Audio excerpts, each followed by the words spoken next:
അസ്സലാമു അലൈക്കും വറഹ്മത്തുള്ളാഹി വബറകാതുഹു. ആരെങ്കിലും നമ്മളോട് ഇല്ലാത്ത കാര്യങ്ങൾ എന്തൊക്കെയെന്ന് ചോദിച്ചാൽ നമുക്ക് പറയാൻ 100 നാവാണ്. എന്നാൽ നിനക്ക് എന്തൊക്കെ ഉണ്ട് എന്ന് ചോദിച്ചാൽ നമുക്ക് സംതൃപ്തിയോടുകൂടി ഉത്തരം പറയാൻ കഴിയുന്നുണ്ടോ എന്നുള്ളതാണ് ചോദ്യം. നമ്മുടെ ഒരുപാട് സാധനങ്ങൾ, നമ്മുടെ കൈവശമുള്ള പലതും ചിലരുടെയെങ്കിലും അതിമോഹത്തിലും സ്വപ്നങ്ങളിലും പെട്ട കാര്യങ്ങളാണ്. നാം ഇന്ന് നിലകൊള്ളുന്നതായ അവസ്ഥയെ മറ്റു പലരും സ്വപ്നം കാണുന്നുണ്ടാകും. നമുക്കുള്ളതിൽ നമ്മൾ തൃപ്തി കണ്ടെത്തിയാൽ, നമ്മുടെ മനസ്സിന് തൃപ്തി കണ്ടെത്താൻ കഴിഞ്ഞാൽ നമ്മളാണ് ഈ ലോകത്തിലെ ഏറ്റവും വലിയ ഭാഗ്യവാന്മാർ.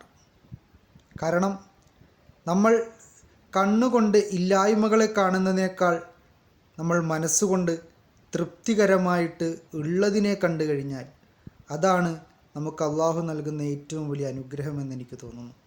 അള്ളാഹു നമുക്കൊക്കെ തൃപ്തിയുള്ള മനസ്സ് നൽകി അനുഗ്രഹിക്കുമാറാകട്ടെ. അസ്സലാമു അലൈക്കും വറഹ്മത്തുള്ളാഹി.